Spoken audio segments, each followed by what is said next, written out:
군의 시선으로 경제를 보는 프리미엄 경제 토크쇼 경제전쟁 군의 곽수종입니다. 이번 주에는 투자자들의 관심이 쏠린 이슈가 많았습니다. 엔비디아의 실적 발표와 1월 미국 FOMC의 의사록 공개, 그리고 중국의 금리 인하 소식 있습니다. 엔비디아는 기대를 넘어서는 어닝 서프라이즈를 기록한 반면 지난 1월의 FOMC 의사록에서는 이 성급한 금리 인하는 위험하다라는 신중론이 재확인됐습니다. 한편 중국은 5년 만기 대출 우대 금리를 0.25%포인트나 인하했습니다. 이 디플레이션 우려가 커지는 가운데 단행된 전격적인 인하입니다. 언뜻 보기에도 전혀 다른 방향을 향하고 있는 듯한 각각의 경제 상황들이 2024년 올해 글로벌 경제에 미칠 영향 어떠할까요? 특히 중국 경기 침체에 대한 우려가 잦아들지 않고 있는 가운데 이 중국 정부가 내놓은 부양책들 실효가 거둘 수 있을지 궁금합니다. 만약에 중국의 경기 회복이 계속 지연된다면 올해 한국 경제에는 어떤 영향을 또 미치게 될까요? 오늘은 두 분의 중국 경제 전문꾼을 모시고 하나하나 꼼꼼하게 살펴보도록 하겠습니다. 프리미엄 경제 토크쇼 경제전쟁꾼 지금부터 시작하겠습니다.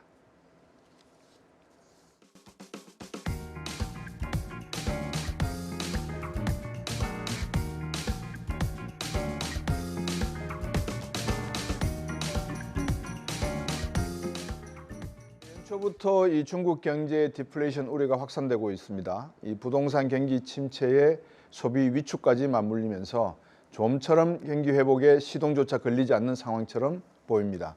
중국 경제는 한국 경제에도 큰 영향을 미치는 만큼 오늘은 중국 경제에 대해 자세히 들여다보도록 하겠습니다. 먼저 이 중국 증시 상황부터 좀 짚어볼 건데요. 이 중국 CSI 300 지수가 5년 만에 최저치를 기록하는가 하면 이 중국 증시 전체의 시총보다도 미국 매그니피센트 7의 시총이 더 크다는 이런 이야기까지 지금 나오고 있습니다. 올해 초 중국 증시의 약세, 왜 이런 상황까지 왔는지 한번 살펴보겠습니다. 박상윤 위원님 어떻게 보셨습니까?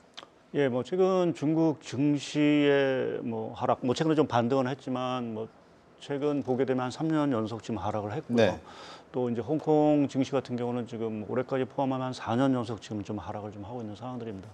그래서 이 중국 증시 하락이 단순하게 하루 이틀에 있었던 부분들은 아니고요. 지속적으로 중국에 대한 어떤 불안감 자체가 기본적으로 좀 증시 하락 압력을 좀 키우고 있다라고 좀 보고 있고, 특히 이제 팬데믹 이후에 이제 중국이 안고 있던 여러 가지 좀 구조적인 문제들이 조금 불거진 부분이 일단은 좀 가장 크다라고 좀 보고 있고요. 우리가 잘 알고 있는 이제 부동산 부채 문제라든지 이러한 문제 자체가 이제 불거진 이후에 사실은 이 문제에 대해서 조금 어떻게 보면 적극적으로 나서서 해결하기보다는 상당히 좀 미온적인 대체가 계속되면서 중국이 자칫 이제 일본형 어떤 불황으로 빠지는 것이 아닌가라는 이제 우려를 좀 키운 부분들이 조금 제일 큰 부분들인 것 같고요. 거기에 이제 시진핑 국가 주석 3기 체제가 들어온 이후 어찌 보면 좀 이제 정책 기조에 대한 어떤 대내의 어떤 불안감 자체가 내수 경기에도 사실은 상당히 좀 안영향을 미친 것 같고, 또 자금들 자체가 이제 중국에서 좀 빠져나오는 그런 어떤 좀 촉발을 좀 시킨 것 같습니다. 거기에 지금 미중 갈등 문제로 인해서 그것이 또 이제 자금의 어떤 이탈도 부분 있지만 중국 쪽으로 보면 이제 수출이라든지 이러한 것들이 상당히 조금 애로를 겪고 있는 부분들이고요.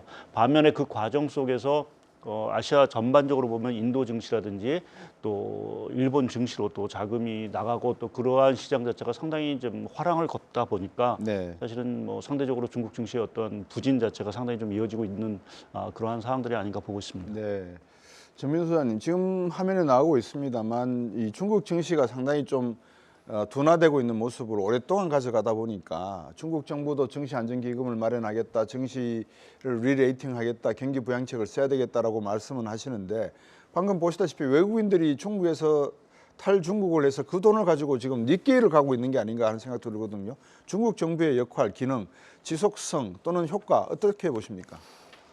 1월 말이 아마도 중요한 변곡점이었던 것 같아요. 그래서 1월 23일 이후로 중국이 그 12차례 그 부양 조치를 냈는데요. 아마 CG 1번 한번 올려주시면 좋겠는데요. 그래서 이거 효과가 어떻게 나타났냐를 보면 방금 이제 박상현 의원 말씀하셨지만 중국 증시가 2,700에서 1월 말에 2,600대까지 떨어져서 한 29% 마이너스가 나왔어요. 근데 1월 달에 이제 변화가 있으면서 이 2월 들어서 14%를 반등을 했어요. 그래서 부양 조치의 효과는 14%다. 그래서 그렇게 볼 수가 있고, 그리고 이제 조금 더 뭐 볼 수 있는 것은 이 뭐 회사도 그렇습니다만은 네, 말로 해서 잘 안 되면 구조조정 확 해버리죠. 그렇죠. 근데 구조조정 했는데도 잘 안 되면 어떡하냐? 사장 바꿔버리죠. 그래서 지금 중국 증시에서 굉장히 중요한 변화는 우리는 별로 관심이 없지만 증권감독 원장을 바꿨습니다. 네, 그래서 그 지금 차트 나오고 있지만 지금 역대로 9명의 증권감독원 원장이 바뀌었는데 그 제가 동그라미를 이렇게 쳐놨는데요. 그래서 동그라미가 보면 다 감독 원장 바꾸기 직전 롯데 주가가 대폭락을 해요. 그렇네요. 그러고 난 다음번에 이제 감독 원장이 바뀌고 나서 이제 증시가 다 반등을 하는 이런 이제 모습을 보이는데 이번 같은 경우는 아주 특이하게 그런 모습을 보이고 있고요. 그래서 방금 말씀 주신 이제 자금을 한번 체크를 해봐야 네. 되는데 그 1월 달까지 보면 중국 증시에서 외국인이 계속 팔았어요. 근데 2월 달 들어서는 이게 완전히 이제 그 그림이 바뀌어지는 것이 2월 한 달 동안에 보면은 작년 8월 달 이후로 가장 최대 자금이 지금 들어왔어요. 내리 이제 6달 팔다가 2월 달에 이게 반등이 들어왔고 그래서 뭐 2월 달 놓고 보면 물론 구정이 있었지만 2월 달에는 2월 19일 딱 하루 빼놓고는 뭐 연속으로 지금 순매수를 지금 하고 있습니다. 네. 그래서 증시에서의 지금 외국인의 자금 유출은 1월까지 스토리고 2월에는 상황이 바뀌었다. 그다음에 뭐 최근에 보면은 중국에서 연간으로 경상수지표가 나오면서 외국인 자금이 대거 유출해서 차이나 런을 했다는 보도가 다시 나왔어요. 네. 근데 요거는 조금 다르게 봐야 되는 것이 지금 국제 수지표 상에서 나온 FDI를 보면 지금 약간 작아서 잘 안 보이긴 하지만 외국인의 돈을 빼간 건 아니고 지금 이게 FDI가 1,800에서 330억으로 이게 들어오는 폭이 줄은 거죠. 네. 그리고 요거를 이제 분기별로 보면 작년 3분기에 크게 빠져서 마이너스고 4분기에는 오히려 돈이 들어왔어요. 그래서 요게 이제 좀 다른 점인데 근데 지금 경상수지표 상에서 외환관리표 상에서는 요것은 주식하고 채권 얘기고 네. 우리가 얘기하는 FDI는 사실은 그린필드 투자죠. 그래서 공장 직구하는 요걸 이제 상부부 통계를 봐야 되는데 다음 차트를 한번 보시면 상부부 통계를 이제 지금 FDI 자금이 왜 그렇게 많이 빠졌냐 하는 것은요. 작년 3분기에 이제 30년 만에 처음 빠졌다고 그러는데 이 환차손, 환율이 한 15% 절하가 됐고 미국이 금리 올리는 바람에 금리 차가 한 2% 되면서 작년 6, 7월 달이 보면은 그 환차손하고 금리 차가 제일 커요. 거기서 16, 7% 터졌고 그게 이제 조금 변화가 있으면서 자금의 변화가 있고 네. 그 지금 FDI라고 얘기하는 그린필드 투자를 보면 다음 차트 한번 보시면 그 우리는 이제 돈 빼갔다는 게 공장 다 팔고 나갔다 이렇게만 생각하는데 그게 아니고 네. 작년에 한 5% 통계마다 다른데 한 10% 내외 작년에 1,000억 2022년에 1,000억 FDI를 받았다고 하면 금년에 900억 받은 거죠. 네. 공장 팔고 떠난 것이 아니라 들어오는 유입의 금액이 줄었다는 것이지 저게 차이나 런을 했다고 하는 건 사실은 다른 개념입니다. 근데 우리는 이제 언론에서 계속 차이나 런 이러니까 주식 다 팔고 나가고 이제 공장 다 털고 나갔다. 이렇게 하는데 그건 오해다. 그래서 들어가는 이 유입되는 자금의 이제 양이 조금 줄었다. 이제 이런 측면으로 해석을 하는 것이 맞는 것 같아요. 네. 말씀을 주셔서 2월부터는 어느 정도 중국 시장도 반등의 모습을 보이고 있다라는 말씀을 주셨는데 어쨌거나 일본만 제가 말씀을 드렸습니다만 인도 증시도 세계 8위에서 시총이 지금 6위로 가고 있고 많은 언론들이 또 이야기하기를 중국에서 빠져나온 방금 차이나런 말씀하셨는데 자본이 우리나라에는 왜 들어오지 않고 있는가, 우리나라에 들어와 있는가 이런 궁금증도 좀 있는 것 같아요. 소장님 보시기에 우리나라 증시로의 중국 자본 혹시 흐름에 대한 내용이 있는지요? 그거는요. 예. 글로벌 자금 입장에서는 이게 중국으로 가는 자금하고 한국으로 오는 자금의 성격이 다릅니다. 그래서 에머징 마켓에 들어가는 돈하고 일본처럼 선진국 시장에 있는 시장은 포트폴리오 주머니가 서로 다른 거죠. 네네. 그래서 이게 중국에서 빠진 돈이 이제 일본으로 갔다 이렇게 얘기하기는 조금 어렵고 그래서 그건 성격이 좀 다른 걸로 보여지고 중국에서 돈을 얼마나 뺐냐가 중요한데 네. 중국이 한 1조 9천억 정도 이제 위안으로 있다가 거기서 이제 금년 1년 동안 빠졌다고 하는 게 한 11% 정도 돈이 빠졌어요. 네. 근데 그러면 여전히 한 9%의 돈은 여전히 중국에 남아 있는 거죠. 그래서 그 유출의 폭이 네네. 그렇게 크지 않습니다. 중국 내에서 자금이 이렇게 빠져나가는 것도 그렇게 자유롭지는 않죠. 주식 시장에서 자금은 뭐 우리도 지금 중국 주식 사지만 언제든지 들어갔다 빠질 수 있습니다. 그렇습니까? 전민수 의원님께 좀 여쭤보고 싶은 게 또 하나가 있는 게 지금 중국 경제 전반적인 평가를 내릴 때 세계 경제의 흐름이 미국 경기의 연착륙 이야기를 하지만 중국은 디플레이션으로 지금 가고 있다 이런 이야기들을 자주 하거든요. 그 점에 대해서는 어떻게 보십니까? 그래서 이제 그 차기 1월 달에 보면 중국이 CPI가 마이너스 0.8이 나와요. 네. 그래서 최근 몇 달 사이에 최고치가 나오는데 그래서 중국이 아까 말씀하신 것처럼 왜 이제 GDP가 무슨 5% 넘어가는데 돈이 그리로 안 가고 일본하고 이제 인도로 가냐 하는데 네. 그것은 중국의 GDP는 5.2%가 아니라 4.6인가 그렇습니다. 네. 그래서 명목이 보면 4.6이거든요. 그래서 이게 명목 GDP가 실질보다도 낮은 게 그 최근 20년 동안에 4번인가 있습니다. 네. 그래서 이제 말씀하신 그런 디플레이 느낌이 있는 거죠. 그러다 보니까 돈은 뭐 디플레이시라니까. 근데 2월 달에 보면은 지금 중국 같은 경우는 숫자가 조금 왜곡이 되는데 네. 1월 달에 왜 그렇게 이제 마이너스 크게 나왔냐면 구정이 1월 달에 있냐 2월 달에 있냐에 따라서 중국은 이게 물가 크게 차이가 나요. 근데 금년은 네. 작년은 1월 달에 있었고 금년은 2월 달에 있기 때문에 1월 달 CPI가 크게 충격을 받는 게 하나 있고 아까 그 미팅 전에 그런 얘기 하셨지만 중국은 돼지가 은행을 터는 나라입니다. 그거 그래서 무슨 이게 말씀입니까? CPI 구성 요소 중에서 예. 그 한 30%가 먹는 건데 네. 먹는 것의 비중 중에서 돼지고기 비중이 제일 커요. 그래서 돼지고기 가격이 떨어지면 CPI가 이제 그 낮아지고 그렇게 되면 그렇군요. 실질금리 쪽에서 문제가 생기면 네. 만약에 돼지고기 가격이 올라가면 이제 정기금리 1.5%인데 네. 그 이상이 되면 은행에서 돈이 빠지는 거죠. 그래서 지금 같은 경우는 CPI가 마이너스 되다 보니까 네. 은행에서 돈이 빠져서 실물로 가는 것이 아니라 은행으로 계속 들어가고 있습니다. 그래서 작년 상반기 정도에 보면 중국의 GDP가 한 120조인데 네. 은행의 예금 순증이 30조 가까이 됩니다. 그래서 전체 뭐 GDP가 한 120조라고 하면 GDP의 25% 되는 돈이 은행으로 들어가 버린 것, 이게 실제적으로는 이제 큰 문제라고 볼 수가 있고요. 네. 그래서 지금 중국 정부가 뭘 하냐 하는 건데 그 사이에 CPI가 마이너스 들어갔던 적이 3번 있는데 2009년, 2020년 그리고 지금 2023년 10월인데 네. 그 세 개의 차이를 보면 앞에 2번은 CPI하고 코어 CPI가 똑같이 다 마이너스 들어갔어요. 네. 근데 이번 같은 경우는 코어 CPI는 마이너스가 아니에요. 그리고 이제 뭘 하냐 보면 항상 그랬지만 지준 낮추고 금리 낮추고 그 다음에 대규모 국채를 발행하든지 아니면 정부 투자를 확 늘려버리는데 지금 어디 단계 왔냐면 지준이나 했고요. 네. 최근에 보면은 이제 그 5년짜리 장기 대출의 금리를 25pp를 확 낮췄어요. 네. 그래서 이것 갖고서도 해결이 안 되면 국채 발행이나 또 이제 대규모 투자를 하려고 준비를 하고 있는 거죠. 그래서 중국 같은 경우는 보면 뭐 정부의 힘이 워낙 세기 때문에 지금 중국이 이제 CPI 마이너스에 대해서 심각하게 바라보기 때문에 아마도 그 CPI가 아마 빠른 시간 내에 개선이 안 되면 돈 확 풀어버릴 가능성이 있다. 네. 뭐 그렇게 보십니다.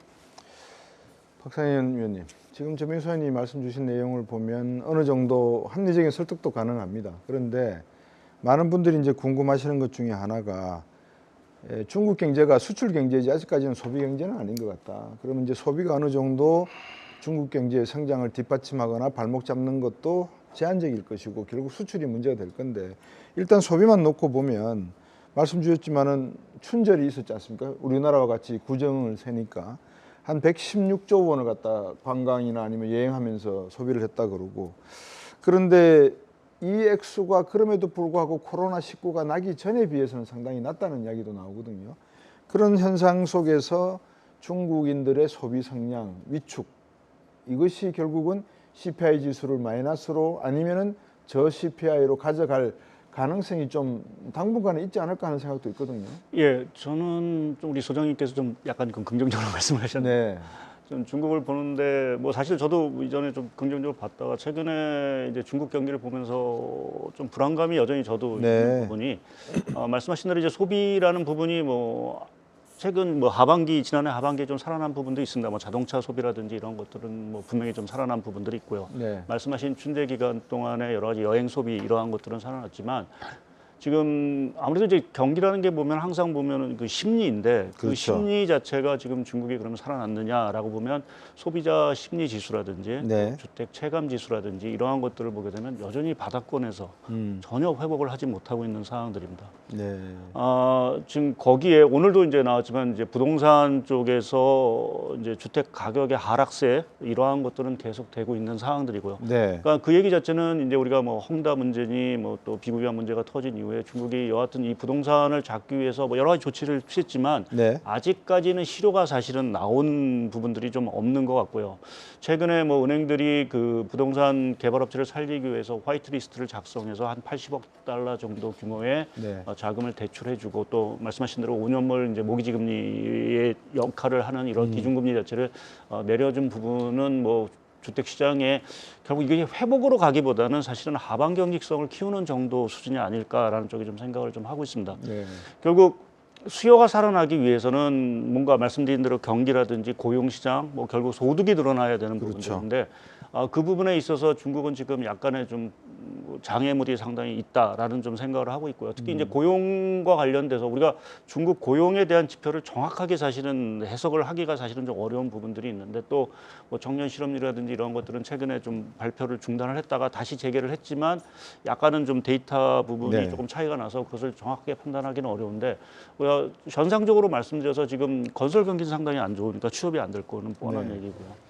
또 IT라든지 이러한 쪽에서의 그 지금 뭐 주가를 보듯이 상당 부분 이렇게 주가가 떨어졌다는 거는 그만큼 경제 IT 기업의 활동 자체가 상당히 위축됐다라는 부분에서 결국 신규 노동이 발생할 수 있는 부분이 지금 발생하지 못한다라는 부분은 기존 대졸 취업자 뭐 이러한 쪽에서는 상당히 취업난이 있지 않나라는 좀 생각을 저희가 유추를 해볼 수 있는 것 같습니다. 그래서 이러한 것들을 종합해 보면 지금 중국의 어떤 현상들 자체가 이렇게 쉽게 해결되기는 어렵다. 특히 이제 중국의 부채 문제와 관련돼서 제가 좀 말씀드리고 싶은 거는 네. 뭐 우리나라도 가계부채 문제가 있습니다. 그래서 항상 가계부채가 뭐 벌써 한 십몇 년 동안 계속 얘기가 된 부분들인데 중국도 결국에 가서는 이 부채 문제를 건드리지 못하고 있다라는 것이 가장 큰 취약점이 아닌가 좀 생각을 하고 있습니다. 그러니까 어느 나라도 마찬가지지만 그 부채를 한 번은 털고 가야 네. 한 번은 좀 큰 쇼크가 있다 하더라도 부채 문제를 어느 정도는 해결해야 그 다음에 경기 부양책이 들어오고 경기가 좀 빠른 회복을 할 텐데 결국 부채는 계속 안아가면서 성장을 하겠다라는 부분에서의 어떤 지금 정책 기조를 계속 갖고 간다라고 하면 뭐 지금의 중국의 어떤 디플레 또 투자 과잉 문제 자체는 또 쉽게 해소되기가 조금 어려운 측면이 있지 않을까 좀 생각을 하고 있고요. 네. 또 하나 최근에 좀 우려되는 부분 자체는 뭐 우리나라도 연관이 된 부분들이긴 하지만 중국이 이제 그 이 전기차라든지 이 신에너지 쪽에서의 투자라든지 생산 규모 자체를 뭐 중국 입장에서는 사실 늘려야겠죠. 늘려야 되겠지만 전 세계적으로 봤을 때는 너무 그 속도 자체가 빠르다 보니까 이것이 또다시 어떤 과잉에 대한 부분, 그러니까 다른 우리나라가 이제 과거 디스플레이 쪽에서 중국이 너무 투자를 많이 해서 상당히 좀 어려움을 겪었듯이 지금 이러한 전기차 쪽에서의 투자 자체가 너무 많다 보니까 네. 지금 가뜩이나 전기차 수요도 올해 들어와서 상당히 안 좋고 또 바이든 대통령이 이 전기차와 관련된 계획을 뭐 선거 때문에 상당히 수년시킨 이러한 부분에서 중국이 또 다른 어떤 과잉 자체를 좀 유발시킬 수 있는 그것이 또 다른 면에서 보게 되면 또 디플레 압력으로 사실은 좀 작용할 수도 있다라는 부분에서 중국 경기에 대해서는 조금 아직은 좀 보수적으로 좀 봐야 되는 부분들이 아닌가 좀 생각을 하고 있습니다. 우리가 1998년 외환위기 때 경험을 했습니다만 결국 경기가 어려워지고 뭐 외환위기까지는 안 갈 수도 있겠지만 이 중산층에 대한 뭐라 그럴까요? 우려가 상당히 크단 말입니다.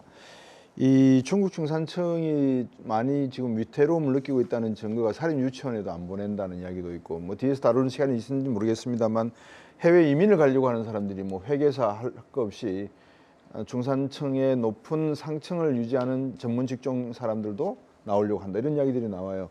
보시기에 과연 이게 그냥 우리 언론에서 중국 경제에 대해서 받아쓰기 쉬운 내용이라서 그냥 쓰는 건지 아니면 진짜 이게 심각한 내용인지 어떻게 보십니까? 그래서 뭐 지금 언론에 나온 정도의 심각성은 아닐 거로 저는 좀 판단을 좀 하고 있고요. 네. 다만 이제 제가 뭐 서두에 이제 화면에 놨죠. 처음에 이제 중국을 보는 데 있어서 또 세계 경제를 보는 데 있어서 최근에 가장 큰 화두는 갈등이라는 부분이 아닌가라는 좀 생각을 좀 하고 있습니다. 네. 그러니까 그게 갈등이라는 것이 뭐 뭐 미중 간의 패권 경쟁일 수도 있고 또 전쟁일 수도 있고 하지만 또 각국에서 보게 되면 각국마다 모든 갈등 요소들이 사실은 좀 있는 것 같습니다. 뭐 미국도 사실은 지금 트럼프 대통령과 바이든하고 사실은 나눠진 부분들도 있고 네. 뭐 우리나라도 여러 가지 사회적인 어떤 갈등 요인데 있는데 중국도 그러한 측면에서 보면 그동안 이제 개혁 개방 이후에 상당 부분 이제 자본주의라는 부분이 상당 부분 이제 어떻게 보면 이제 경제에 상당히 물들어졌고요. 네. 근데 그러한 물들었던 경제 자체가 시진핑 국가 주석이 들어온 이후에 뭔가 조금 방향성을 조금 바꾸는 이러한 과정 속에서 사실은 조금 그 부분을 만족하는 어떤 국민도 있긴 하겠지만 또 그러한 기조에 상당 부분 또 저항하는 부분들도 있을 거고요. 네. 그러한 갈등 요인 자체가 기본적으로 뭐 지금 저희가 뉴스에서 보는 뭐 이민을 간다든지 뭐 이러한 얘기들이 사실은 나오는 부분들이 아닌가 좀 생각을 하고 있습니다. 네. 특히 이제 시진핑 국가 주석이 들어온 이후면서 사교육도 규제하고요. 뭐 이러한 정책 노선이라는 것이 일반 대중 입장에서 보게 되면 뭐 사소 또 생소할 수도 있는 뭐 우리 입장에서 MZ 세대 같은 경우는 다소 생소할 수도 있는 부분들 자체가 지금의 어떤 중국의 어떤 갈등 요인들을 조금 단면으로 저희가 볼 수 있는 부분들이 아닌가 보고 있습니다. 네. 저희들이 지금 말씀 나누고 있는 사항들에 대한 사실 핵심적인 내용을 요약하자면 중국 경제 성장 제대로 하고 있는가? 적어도 중국 경제 잠재 성장률을 한 6%에서 7%로 본다 그러면 지금 나타나고 있는 4, 5 숫자라고 하는 것은 매우 미흡하다. 이런 내용일 것 같은데 소장님 보시기에 중국 경제 성장률 어느 정도 될 것 같고 적어도 이 정도는 가야지 한국 경제가 반대 급부 또는 반대 수혜라 그럴까요? 이익을 또 얻을 수 있다라고 보시는 하나의 그 관점이 있을까요? 바텀라인이? 중국 GDP는 그건 우리가 좀 다르게 봐야 되는데요. 국가 전체 뭐 GDP의 그냥 숫자로 보면 국유기업의 매출액이 GDP 63%예요. 네. 그래서 중국 같은 경우는 GDP는 고용 지표다 이렇게 봐야 됩니다. 그래서 우리도 그렇지만 공기업이 이익 극대화를 하는 것이 아니기 때문에 그래서 중국은 정부 정책에서 사실은 숨어 있는 가장 중요한 것은 GDP 성장률은 고용 수치하고 같이 갑니다. 그래서 네. 제일 중요한 것이 대졸자를 보는 건데 지금 대졸자 같은 경우에 지금 그 차트 19를 한번 보여주시면요. GDP 1%당 한 240만 명 정도 고용을 해요. 네. 작년에 그 대학 졸업한 사람들이 이제 1,158만 명이고 금년에 한 1,190만 정도 돼요. 그래서 이렇게 보면 금년에 중국은 한 4.5에서 4.8% 정도는 성장을 해야 그 니들을 맞춘다. 그래서 네. 금년에 중국이 얼마 GDP 목표를 하려고 그럴 때는 4.8이지만 그 사이 최근 3년간 우리 아까 박 의원 얘기하신 것처럼 그 실업자들이 있기 때문에 제가 볼 때는 5% 이상 간다. 그래서 그럴 가능성이 굉장히 높고 그다음에 이제 우리가 조금 하나 생각을 해봐야 되는 것은 미국 GDP의 70% 가까이 되는 나라가 네. 이게 GDP 성장률 5%면 이게 한국 같은 나라는 2년에 하나 정도를 만들어낼 수 있어요. 네. 그리고 중국에 지금 뭐 과거에 보면 왜 중국이 한국을 예전처럼 이제 대접 안 하고서 홀대를 하냐는 것에 이제 하나의 팁은 뭐냐면 네. 우리가 93년에 보면 중국의 18개 성의 GDP를 1등하는부터 18등까지의 GDP를 다 합쳤을 때 우리나라 GDP하고 같은 수준이었어요. 네. 근데 2022년에 보면 한국 GDP가 중국의 광동성 하나의 GDP에도 못 미칩니다. 그래서 그게 이제 한국과 중국에서 우리가 왜 중국이 예전처럼 우리한테 이제 대접 안 하냐는 것의 답은 거기에 있고 네.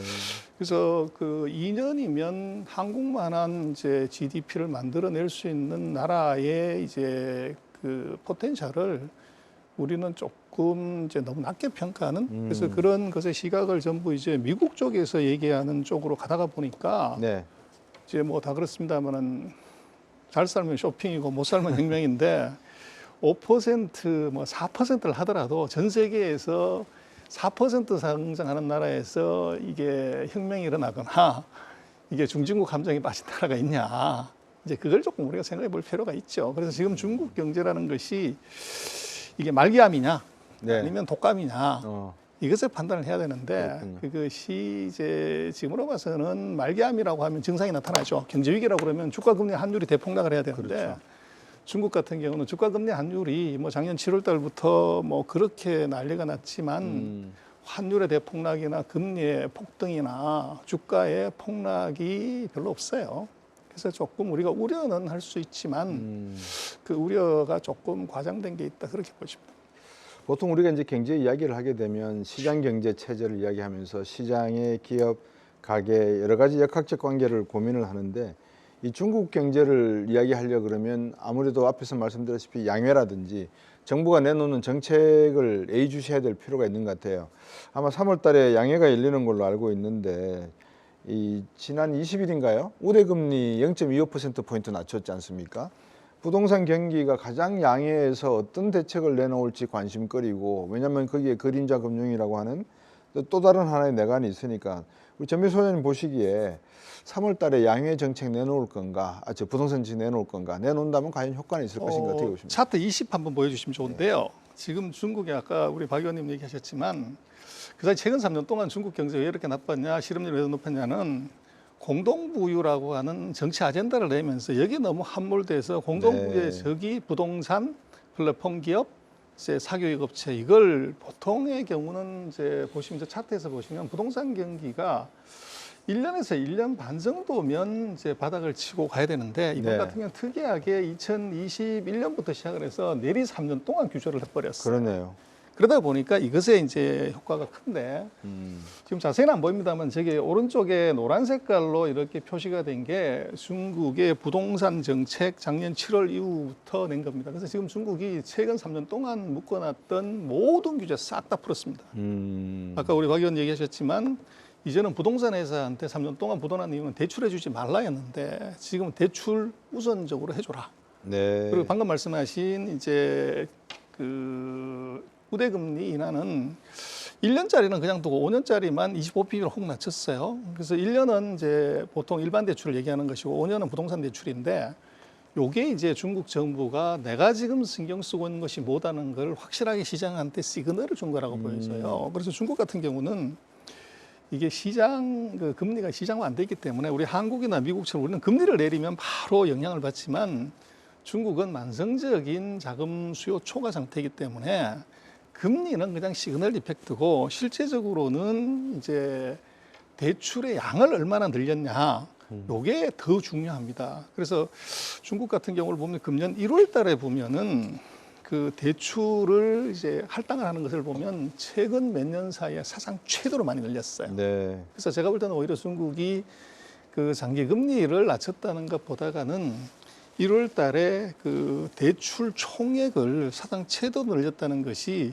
중국 정부가 생각하고 있는 부동산을 어떻게 다뤄야 할 건가 하는 곡이 있고 아마 그 3월 양회에서는 세부적인 산업을 얘기하기보다는 전체 이제 매크로의 목표를 얘기하는 거기 때문에 아마 부동산에 대해서는 구체적인 언급을 안 할 가능성이 높고 이미 이제 부동산에 관한 것들에 대해서는 충분한 이제 부양책을 냈고 그것을 얼마나 빠른 속도로 실행하냐는 것이 문제일 것 같아요.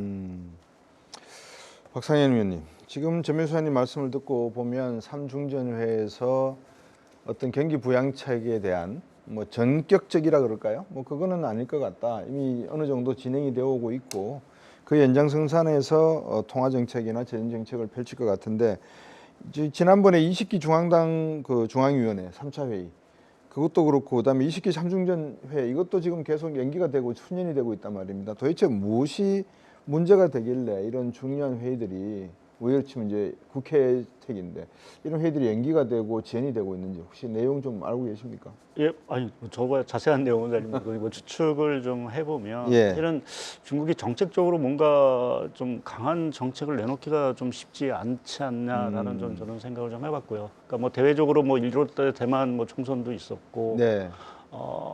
또 11월 이제 미 대선도 사실은 좀 앞두고 있는 그러한 상황들에서 뭐 이게 중국이 혼자 뭔가 이렇게 서둘러서 앞서서 나갈 수 있는 상황들은 분명히 아닐 것 같고요.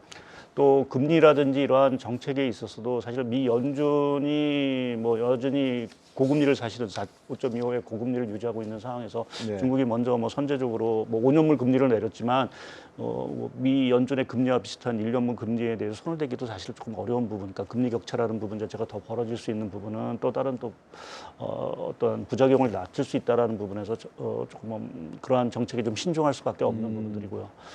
또 하나는 사실은 정책적인 좀 딜레마가 있다라고 저는 좀 생각을 하는 게 뭐 앞서 이제 부채 얘기를 말씀을 드렸지만 지금 경기를 부양하기 위해서 우리가 통상적으로 얘기하는 거는 돈을 풀거나 금리를 내리거나 아니면 이제 중국이 할 수 있는 거는 재정을 동원해서 이제 투자를 하는 그렇죠. 부분들이 되겠죠.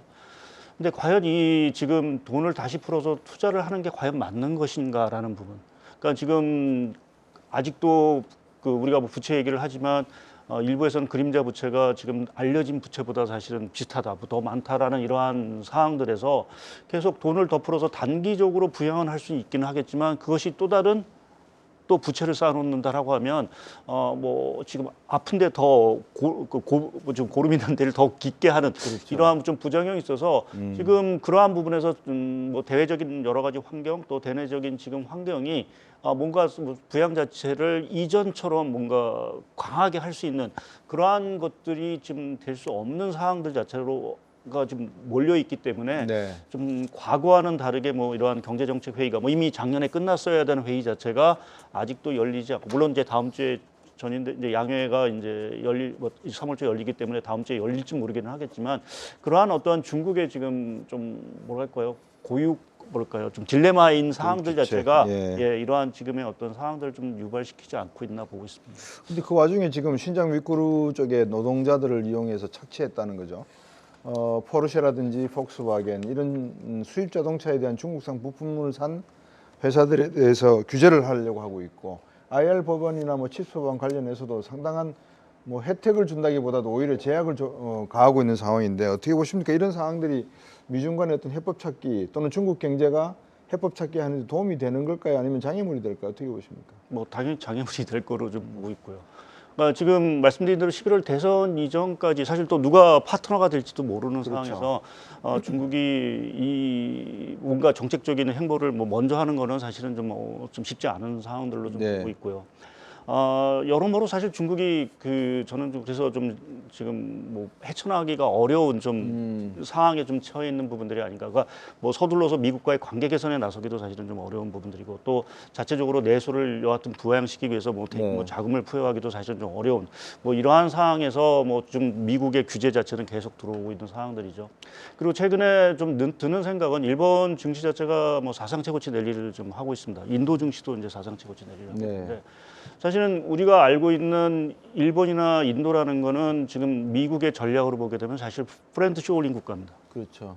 그러니까 그러한 국가들 자체는 오히려 상당 부분 수혜를 좀 받고 있고 그러한 부분에서 좀 배제돼 있는 중국은 계속해서 지금 경기라든지 또 금융시장 자체가 상당히 어려운 부분에 있어서는 말씀드린 대로 이 미중 갈등 문제의 어떤 해법을 사실은 뭐 미국도 사실은 계속 미국 입장에서는 뭐 계속할 수밖에 없는 상황들이고 그것에 중국이 계속 뭐 버텨나가면서 이것을 이겨낼 건지 아니면은 해법을 찾아나갈 건지라는 부분 자체는 조금 더 시간이 걸리지 않을까. 그것은 특히 이제 미국의 대선이라는 부분들이 앞서고 있기 때문에 그러한 부분에서는 좀 중국이 뭐 시기적으로 봤을 때는 상당히 좀 정책적으로 뭔가를 추진하기 좀 어려운 시기가 아닌가 좀 보고 있습니다. 네, 대선 부분을 언급해 주셔서요, 전명수 소장님. 지금 대선을 앞두고 뭐 트럼프가 지금 연일 뭐 쇼오프를 합니다. 당선이 되면은 중국에 대한 관세를 60%그 이상을 생각할 수도 있다라는 이야기가 나오고 있는데 사실은 우리 전 소장님 잘 아시지만 지난 에이펙 회담 때 미중 간의 군사협의체를 만들었고요.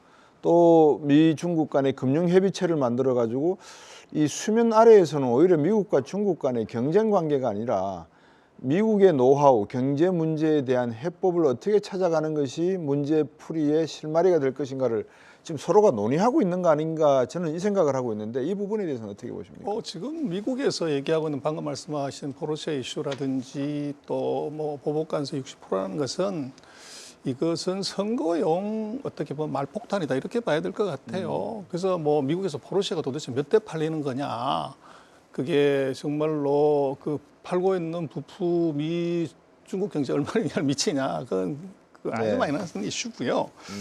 그래서 이것들은 일단은 제가 볼 때는 2024년 얼마 전에 1월 달에 그 중국에 있는 미국 상공회의소가 매년 애뉴얼리 기업 환경 조사를 하는데 거기 보면 이제 2024년에 기업 환경이 2023년보다 어떠냐 그러면 전부 더 개선된다고 그렇게 대답을 했어요. 그리고 2022년 대비해서 2023년에 어땠냐면 더 나아졌다고 이렇게 답을 했단 말이에요. 그래서 2024년은 지금 미국과 중국의 서로의 내부적인 이해관계 때문에 얼굴은 불키고 말폭탄은 쏘지만 실제적으로 주먹을 내지르는 것은 없다. 그래서 지금 미국과 중국이 뭐 어떤 형태로든지 충돌을 했다고 그러면 바이든 표가 떨어지느냐 트럼프 표가 올라가냐는 명확해요. 네. 그래서 바이든이 첫 번째 전쟁을 하지 않는다. 그 대신 이제 선거기 때문에 아젠다 싸움이나 또는 이제 이 정책의 기선을 잡기 위한 그 경쟁적인 폭탄 발언이 네. 지금 이제 트럼프 같은 경우 65% 때리겠다 이렇게 얘기를 하는데 지금 트럼프는 뭐 정치인 이전의 장사꾼이고 장사꾼 이전의 방송인이죠. 네. 그래서 여론이나 민심을 아주 잘 읽는데 이미 무역 전쟁에서 미국이 4년 전에 중국을 자초시키질 못했어요. 네. 그래서 25% 보복관세 때렸는데 중국의 뭐 무역 수지가 줄었냐 이건 전혀 아니고. 네. 그래서 이것은 어떻게 보면 노동자들의 표를 이제 얻기 위한 것이고 지금 인당 소득 7만 8만 달러의 나라에서 이쑤시개, 마스크, 장난감 이런 잡제품들을 이 보복관세 65% 때린다고 해가지고 그 3억 2천만 명이 쓰는 거대한 물건을 중국 이외의 나라에서 대량 생산해서 최저 가격으로 홍보할 수 있는 나라가 있다고 그러면 그건 대박이지만 그게 없다고 하면 중국 소비자, 미국 소비자들의 부담만 늘리는 CPI만 올리는 결과가 나오죠. 네. 근데 그걸 지금 왜 얘기하냐 하는 것은 바로 선거철에 이제 아젠다 싸움 그리고 이제 뭐 두고 봐야 되겠지만 제가 볼 때는 지금 트럼프의 말폭탄은 네. 그것은 당선됐을 때 어떻게 될 거냐 그러면 저는 싹 바꿀 거라고 봅니다. 그리고 지금 아젠다 47 같은 걸 보면 거기에 자기가 당선되면 뭘 하겠다는 공약을 매일 유튜브로 올리죠. 그렇죠. 근데 바보가 아닌데 상대가 아직 자기가 뭐 확정도 안 됐는데 그렇게 공약 올린다는 것은 상대의 전략을 다 노출하는 것이지만 예. 그것은 제가 볼 때는 골프로 치면 그냥 드라이브 샷. 돈 따는 건 이제 딴 걸로 할 건데 지금 트럼프 대통령이 얘기하는 특히 무역이나 통상에 관한 것은 이것은 지금 경선 과정에서 표심 잡기라고 봐야지 그걸 갖고 정말로 중국을 자초시키려고 하는 수단은 아니다. 그것 말고 숨은 히든 카드가 나올 거라고 봅니다. 우리가 과거 정부 때도 그렇고 이렇게 대중국 정책을 외교적인 측면에서만 바라볼 때 또 경제와 연관지어서 바라볼 때 한계였다라고 할까요? 왜냐하면 이제 편향성을 갖는 게 하나의 이슈가 대두되기도 합니다만 지금 우리가 중국과 홍콩을 합치면 우리나라 수출의 25%가 넘는 비중을 차지하고 있고 미국이 한 13% 되는데 결국 중국 경제가 어느 정도 회복기에 접어들어야지만 한국 경제도 뭐 기지개를 켜든지 아니면은 뭐 얼음이 녹는 물소리를 듣든지 할 건데 지금 중국 경제의 현재 상황을 놓고 봤을 때 한국 경제에 미치는 파급 효과, 기대 효과 어떻게 보십니까? 긍정 부정의 효과 다가 예전처럼 그렇게 큰 충격이나 큰 효과는 없다. 그래서 지금 중국을 보면 한국의 반도체 하나 빼놓고는 우리가 뭐 지금 중국보다도 잘하는 게 없어요. 그래서 중국 경기가 회복된다고 하더라도 우리가 팔 게 없는 것이 이게 문제고 네. 지금 대중국 관련돼서 무역 수지 적자나 수출 증가는 뭐 전체 수출의 20% 가까이를 커버하는 반도체 가격이 올라가냐 내려가냐 이걸로 좌지우지되는 거죠. 뭐 잡제품들 뭐 수백 가지 있어봐야 대세영향을 안 주고. 네. 그래서 지금 우리가 봐야 되는 것은 중국에 팔 수 있는 물건의 이제 한국의 경쟁력 이걸 냉정하게 봐야지 중국 네. 경기가 좋아지냐 나빠지냐는 전 세계에서 5% 성장하고 내수가 7% 성장하는 나라 지금 찾기 어려워요. 근데 그 시장에서 우리가 팔 수 있는 품목이 없어서 우리가 수출이 줄어드는 것이지 그러면 미국의 GM이나 포드가 공장 뺐냐? 우리 자동차 회사는 빼는데 그리고 애플이 철수했냐? 네. 스타벅스가 거기서 공장 뺐냐? 화장품 회사 에스트로드가 공장 뺐냐? 뭐 이렇게 놓고 보면 이게 중국의 시장이 이제 없어지거나 경기 침체로 인해서 팔 수 없다 이것보다는 치명적인 것은 시장은 그대로 있고 적어도 마이너스는 아니고 한 자릿수 성장을 하는데 네. 그게 뚫고 들어갈 수 있는 우리 이제 기술력, 제품력 요게 문제가 되는데 그걸 싹 덮고서 이제 중국 시장이나 위기론만 갖고 가는 건 조금 우리 시각으로는 말이 되지만 미국과 전쟁하고 중국과 전쟁하고 있는 미국 기업들은 그럼 어떻게 하는 거냐를 보면 굉장한 이제 그 오차가 있죠. 네. 그거 설명은 안 되죠. 그래서 지금 뭐 중국이 경기 그렇게 나쁘다고 그러는데 작년에 중국이 자동차를 3천만 대를 샀어요. 그렇죠. 미국이 한 1,560만 대, 1,600만 대가 안 되는데 전 세계에서 벤츠를 작년에 누가 제일 많이 샀냐 봤더니 역시나 또 중국이죠. 중국이 30몇 %를 사고 미국과 독일이 10%대예요. 그래서 그것은 이제 시장의 문제라기보다는 우리 쪽에서는 오히려 한국의 경쟁력에 대한 이제 처절한 반성 그리고 중국의 시장이 이제 하이엔드화되는 것에 우리가 공격의 포인트나 이제 무기가 뭐 있냐를 이걸 정말로 피 터지게 연구하고 고민하고 이제 해야 되는 거 아닌가 싶습니다. 전민수 소장님 지금 중요한 말씀을 주셨는데 최근 월스저널에서도 그런 이야기가 나오고 이 중국산 전기자동차 산업이 세계 전기자동차 산업을 망쳤다. 아주 그냥 직격을 했더라고요. EU 쪽에서도.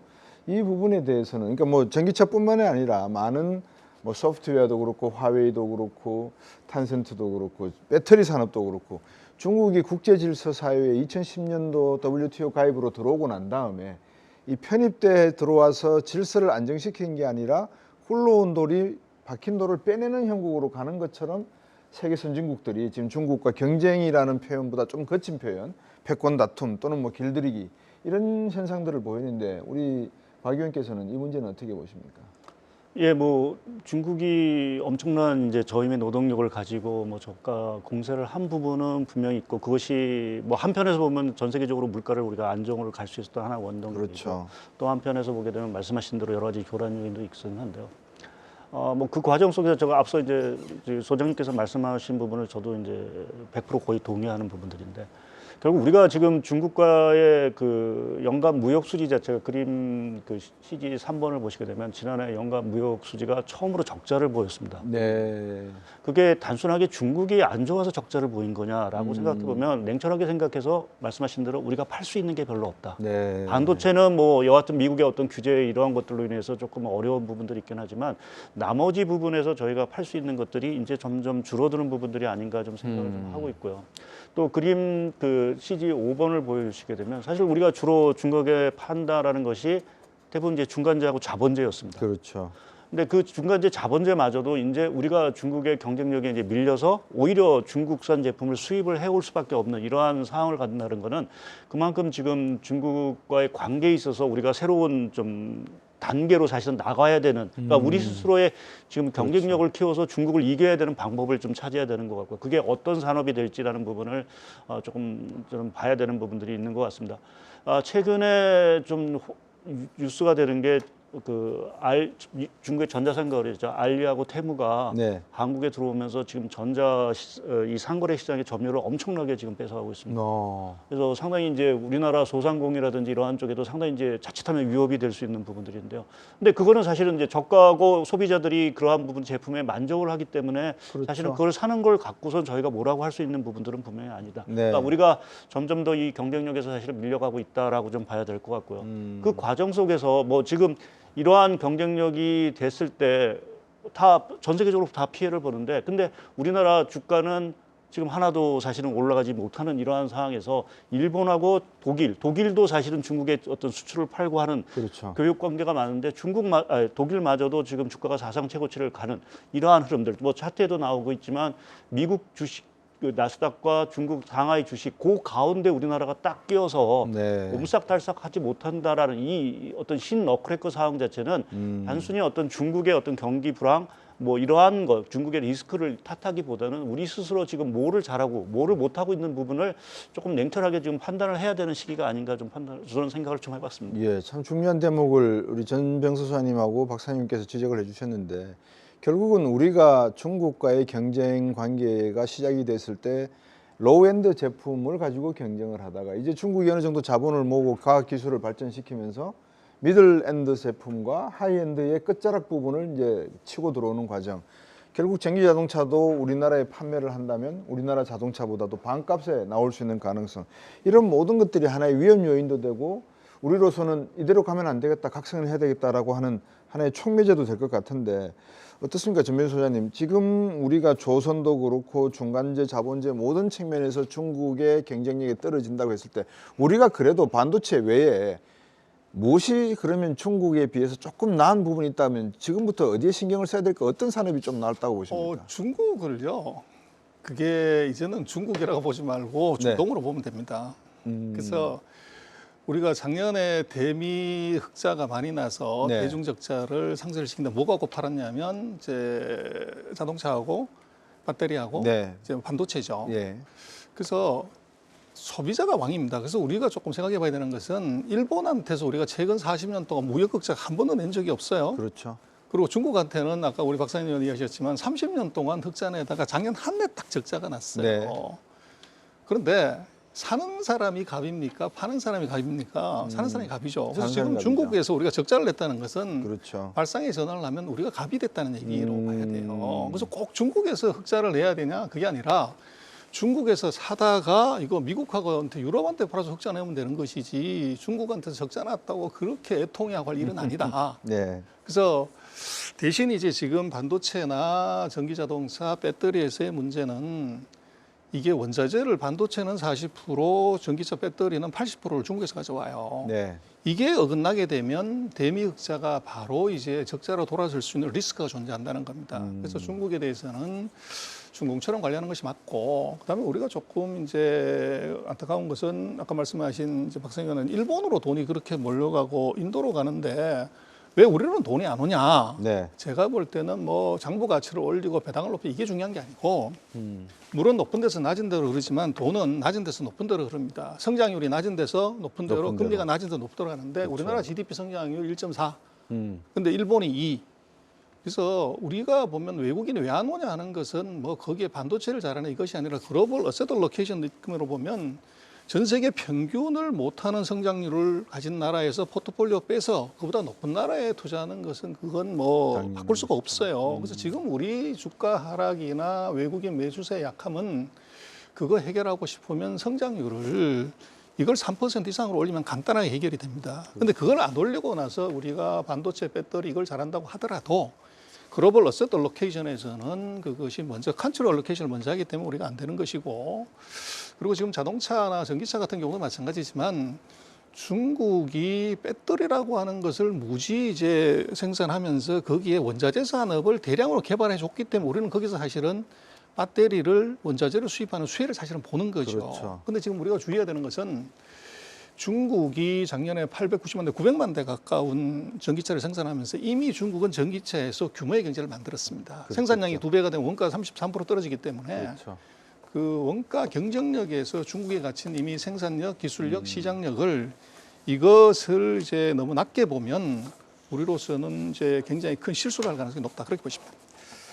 자, 이제 두 분께 한번 마무리 겸 요약을 한번 부탁을 드려야 되겠습니다. 우리나라 한국은행이 기준금리를 올리지도 내리지도 않고 역시 3.5% 동결을 했습니다. 아마 올해 경제 성장률 전망치도 2.1인가요? 그대로 그냥 유지하는 걸로 제가 들었는데 두 분께서 보시기에 한국 경제 그리고 중국 경제 이런 상황 속에서 시청자분들이 지금 중국 경제의 상해 주식이나 자산 시장에 들어가는 것이 맞을지 어떻게 보셔야 되는지 한번 요약을 한번 해주시죠. 먼저 전민수 소장님부터 주시죠. 3년 올라간, 3년 연속 상승한 국가하고 네. 3년 내리 하락한 국가를 이제 투자의 관점에서 보면은 그것은 이제 3년 하락한 주가가 반등하기가 훨씬 쉬워요. 그래서 중국은 그런 측면에서 볼 필요가 하나 있고, 네.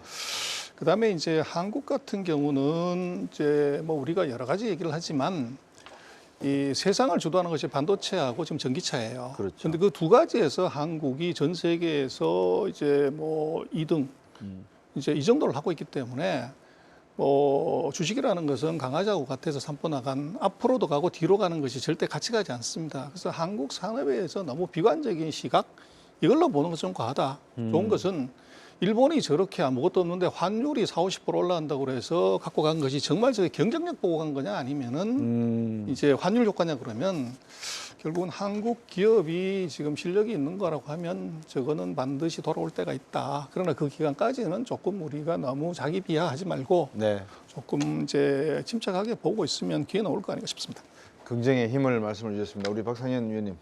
예, 뭐 중국 주식 시장에 대해서는 좀 아직은 저는 좀 보수적으로 보고 있고요. 물론 좀 최근에 반등을 하고는 있긴 하지만 말씀드린 대로 여러 가지 좀 불확실성이 남아 있기 때문에 좀 아직 적극적인 투자를 좀 말씀드리기는 어렵고 이제 뭐 약간 일본 얘기도 하고 한국 얘기도 했는데 좀 요새 느끼는 느낌은 한국이 뭐 제가 신너크래커라는 얘기를 말씀드렸는데 상당히 조금은 어려운 측면에 있었고 일본이 지금 뭐 슈퍼 엔저 효과로 이제 주시장이 올라가고 있긴 하지만 또 기시다 내각이 구조적인 문제를 다루기 위해서 정책을 취고 있다. 이러한 부분에서 좀 주목을 하시면서 우리나라도 조금 그러한 부분에 조금 정책적이나 이러한 부분을 조금은 중장기적으로 좀 고민해야 될 시기가 아닌가. 또 그러한 것들이 잘 되면 국내 주식시장도 조금은 나아지는 모습들이 좀 네. 나올 거로 좀 생각을 하고 있습니다.